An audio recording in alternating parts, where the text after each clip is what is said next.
All right, we are back. Peanut Gallery. Yeah, let's talk about the sorry state of journalism in professional wrestling today. And we're not just talking about Dave Meltzer, but he is a big reason in I guess maybe a decline in the quality of journalism in pro wrestling. I know that obviously Dave Meltzer was one of the originals. Like he was the formulator pretty much of the dirt sheets back in the 80s. Right. He was the guy that started it. Covering wrestling journalism, I think, in like the early 80s. Yes, so it was 1982 when he started his magazine, which was then called The Wrestling Observer. Right, the Wrestling Observer newsletter, and then he merged with F4W then he merged with F4W Online, and now it's pretty much one and the same. Yeah. Most famously, F4W, the Wrestling Observer newsletter, whatever you want to call it, they're pretty well known in the industry for a couple of different things. Number one, obviously the journalism. They are one of the biggest sources of I guess what you would want to call primary source information. Yeah. So the information that Dave does get is pretty well sourced from the actual dirt sheets. Right. They have the inside source. Right. Meltzer was the first one to really have that. Now, that has expanded. It has. Yes, it has. Generally, when you think of... I would consider the Wrestling Observer and F4W the mainstream media for pro wrestling. And as a whole. And again, it is one of the largest pieces, and they have a lot of journalists and a lot of writers who go out to like shows, for example, and report on the shows. Right. They have a lot of people backstage that they know through whatever contacts they have in order to get some news sources. They have corporate people who know like contracts and how those negotiations go. So he's pretty well known in the industry for that. The other thing, of course, is awards, which is somewhat infamous. It's a mixed bag. It really just depends on how you want to look at it. Obviously, this picture right here is, what's his name? Brian Alvarez. Yes, Brian Alvarez. He's the other guy. He founded F4W. Right. And he's like the right-hand man and really controls a lot of not only the awards now are voted on by the people. Right. We talked about that very extensively on how that is so skewed one way. Right. And we won't go into the awards, but they're also very well known for those awards. And it gives people an idea of what the landscape looks like. Now, obviously, it's gotten a little more skewed over the past couple of years. But that's the issue. Right. Is that the top, I would consider, mainstream source of wrestling information for decades, it has become an AEW cocksucking factory. Pretty much. And you can see that with so obvious. And you can see that with some very recent examples. Of course, the awards, we can go in and out of that. But another thing that Dave is well known for are his star ratings for matches. And when you compare two perfect example, you compare two Iron Man matches, the Shawn Michaels Bret Hart Iron Man match and the MJF Bryan Danielson Iron Man match that just happened. Dave gave the original, the probably one of the best matches of all time, 4.5 stars at that time, or was it 4 stars at the time? The Bret Hart Shawn Michaels Iron Man match, which many people consider to be one of the greatest professional wrestling matches of all time, a 4-star rating. He gives something like MJF and Bryan Danielson, a match that was okay, but it wasn't great. And there's a lot of people who agree with that sentiment. They're like, it was okay, but it just did not get to that level. And he rated it 5 3/4 stars, which is ridiculous. And he has a tendency now. If you look at the I guess the star ratings, the quality has kind of declined in what he's willing to give multiple stars or even 5-star, 6-star, 7-star matches to. The quality of that I think in many people's opinions has declined. I think it's ridiculous that he has gone above the 5-star rating. I think it should say, because we do the 2 thumbs up, 1 thumbs up, whatever system, but this is it. Right, we can't give it a 3 thumbs up. It's like, if I could, I probably would, but at the same time, we call it how we see it here. Right. and we're not wrestling journalists by any stretch of the imagination. Like, Right. we're not, but we call it how We're we see it. we're just two guys with a couple of microphones. Exactly. But I think that we can approach difficult topics and subjects and really let you know what is actually this. This Right. is reality. Right. But these people with those awards saying, oh, only paid subscribers now vote. This was the first year that they ever did this. Right, and that's why it skewed so heavily towards AEW. But again, we talked about that a couple of weeks ago. Yeah, but that is a crux of how bad this has gotten Right. now. And this is not these are not the only two outliers here that do Right. this. But let's talk about, in my opinion, maybe something that's a little more balanced in the Pro Wrestling Illustrated magazine. They have awards as well that they give out. These are the awards that I will actually look at Right. with some sort of sincerity. I'm not 100% sure how they use. I'm not 100% sure what their methodology is. We would have to probably talk to Wade Keller about that because this is his. That's his. This is his baby. So, he obviously this one is a little more, I guess, niche because it's not entirely online, but you can find online issues, but they are still very much a traditional magazine. Right. Then they have covered pro wrestling for almost as long as Dave Meltzer has with the Wrestling Observer newsletter. So Right. think of them as kind of competitors in this space. Well, I would say Meltzer has become more mainstream because especially when the steroid trials Yes. were going on and the oh god, what was it? The Ring Boy scandal Right. that happened back in the early '80s. The mainstream media went to Meltzer instead of Keller at that time. Right, but Keller has access to a lot of the same information. Right. It's just disseminated a lot differently. And I think it's actually more accurate when he does it instead of Dave does, because Dave and Brian, I'll be honest with you, between the two companies, they've really gone off the deep end. Yeah, they've Super really weird. become very AEW centric. Very AEW centric, very judgmental as Yeah. it relates to. It's weird. Yeah, it is. I think they've kind of lost the plot Yeah. on what it truly is. And Dave lives in an echo chamber. He does. I've been blocked by him for a while when I actually approached him with a legitimate question. Right. I literally remember the question. Right. He just ignored me and Right. totally blocked me. And I'm like, okay, you ridiculous little shit, whatever. Ryan Sean Sapp or whatever his fucking name is. Oh, yeah. Ryan Sapp. Sean Ross Sapp, he is. He has a whole other bucket of worms. Oh yeah, and I didn't include him in this, but let's talk about him because he with Wrestling Inc. Yeah, he runs Wrestling Inc. Now, Wrestling Inc. is not entirely a dirt sheet. It's more so of an aggregator. It is. It's not. Of It's not information. right So- because Sean Ross Sapp, he does have access to dirt sheet information. Right, and there are articles that are put on there on Wrestling Inc. But there is a lot of stuff that comes outside, and they just kind of put it in. And they there. just right. And they have a lot of outside independent journalists Yes. who also come in and do their own thing. Yep. But they have, they have Fightful, they have their own little show, whatever. Right. They have those things, which is the original content that they have Right. with like Will Washington and Denise, whatever the fuck her name was. Yep. And then obviously Sapp, but Sapp, I think morally he's just more of an asshole than Right. anybody. And I think but the issue is that people look at him as a legitimate person, and he uses he's a scumbag. He uses his influence and power to kind of manipulate the narrative. Exactly. Which Beautiful. is even worse than, in my opinion, someone like a Dave Meltzer. Yeah.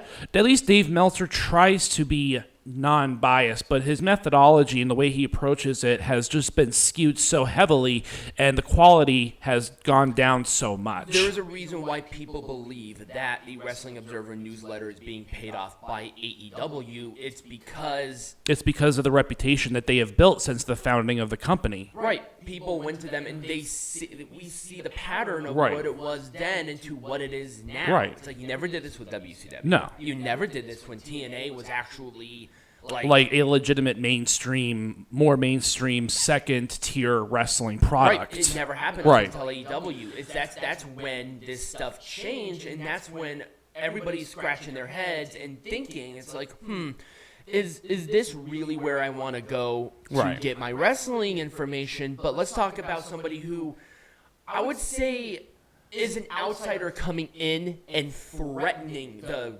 general narrative, and that's Ariel Helwani. Right, and I was going to talk about him for a couple of weeks now. Just based off of his experiences with the Elimination Chamber, he's really kind of putting himself on the scene, but he is skewed very pro WWE, not pro not even neutral. But he doesn't like AEW's product, and he has legitimate beef with Tony Khan over the presentation of that product. And he's part of a whole other class of journalists. He is not a pro wrestling journalist. He is a combat sports journalist who went to school to be a journalist. He doesn't have he might have access to the WWE's dirt sheets, but he doesn't have access to all the dirt sheets. Right. He didn't come out of that era, so his style is very different than what you would expect with a product like Pro Wrestling Illustrated or Wrestling Observer Newsletter. Exactly. Now, Ariel Helwani, I would say, is more mainstream technically. Well, yeah, because he is. Well, I think isn't he an ESPN journalist? I believe. Yes. So yeah, very much mainstream. He's being paid by Disney. Right. It's like Ryan Satin. Right. Ryan Satin is being paid by Fox. Right. Now. Right. And Ryan Satin, I would say, is kind of that underlier of somebody who I will actually take seriously. Right. For the most part. Now, obviously, with journalism, there has to have some sort of scrutiny when it comes to it. Right. I mean, obviously, it does. But I would say that Ariel Helwani is doing this with WWE as a spiteful move. Maybe. I mean, this is only what I am predicting because based on what I saw. I saw the interviews with him Yep. and Tony Khan. I see how they interact online. It's not good on Tony Khan. No. Tony Khan wants to start the beef with Ariel. Right. It's like Ariel is very mainstream. Right. So And we're gonna see we see a lot more of that too with publications like ESPN, with publications like Sports Illustrated, with again Fox doing their thing, and so there's this sort of I guess this narrative is. As wrestling again becomes more mainstream, the product and the people who cover it are also going to come from more of those mainstream sources. right. I mean, if you really want the accurate information to the to the bee's knees, to the nth degree, I would actually say, New York Post has been putting out stuff that has been right down the middle. Right. Where they show you what's what for the most part, and I want to see more of that. And again, so this is Wade Keller. He's the guy who does Pro Wrestling Illustrated, a And magazine. Pro Wrestling Torch back Right. in the day. I think it still exists, but I remember reading Pro Wrestling Torch, 10 years ago now? Yeah, I don't think Pro Wrestling Torch even exists. But again, he's a guy with a lot of backstage know-how, a lot of access to dirt sheets. Right. And again, maybe his stuff might be more accurate than your typical. Or not more accurate, because Dave Meltzer tends to be very accurate, because he has access to the same dirt sheets. Right, and here's the thing. It's not accuracy, it's interpretation Right. is kind of where it Exactly. is. And instead of just saying, this is what I got from my sources, done, end of sentence, you're starting to put certain ideas. Right, you're into starting to people's minds. You're right. trying to you're incorporating your own stuff into the Your own information, opinions, right. Where it's going to be hard to distinguishingly look at these two things and say, this is opinion, this is fact. Right. They don't do that Right. with when it comes to The wrestling fans have a hard time interpreting facts. Well, especially his fucking fans. Right. Talk about an echo chamber of nonsense. Right. I mean, good lord. But let's talk about this one final class of journalists, and these are people who Would you were call that a journalist? well. He's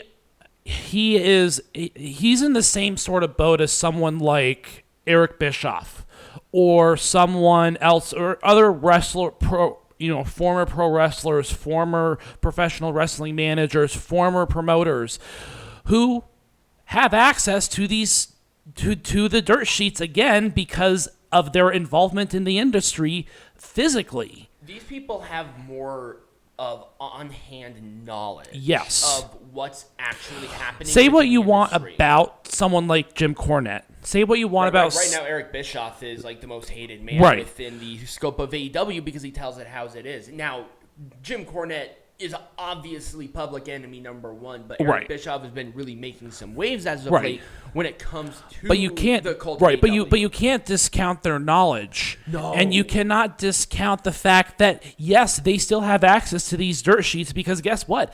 A lot of them are still friends with a lot of people inside the industry. Yeah, I mean, Eric Bischoff actually beat WWE for quite some time, and Right. Jim Cornette has literally done everything from taking pictures of the wrestlers to booking the wrestling Right. stuff to in-ring. Like he has physically competed. It's not like Jim Cornette is an Right. idiot. But these guys tend to do a little more on the podcasting side, Right. not so much on. Which again, podcasting is a very important form of media that cannot be discounted. Because Even us, Right. Like literally even us who aren't the biggest podcasters in the world, but we try to give you the information that's needed. So you have with a little bit of right. comfort. So you have three really big sources of wrestling news but now- or dissemination. Right, but now the question is, which dissemination can you truly trust? And I think this is where it's important for you to have a variety of different sources of information. People, stop being lazy and look at the sources of these stories. If you Right. see something that looks weird, do your own research. Right. It's not going to be spoon-fed to you all the time, and it takes not even 5 minutes. No, it does not. But it's kind of like any news. You have to look at a variety of different sources. So listen or read transcripts of podcasts from industry insiders. You don't have to agree with all their opinions, but if they're saying something that is factually wrestling related, they're probably going to be a little more accurate than your average Joe. I'm sure somebody like Jim Cornette does not like our show for obvious reasons. Right.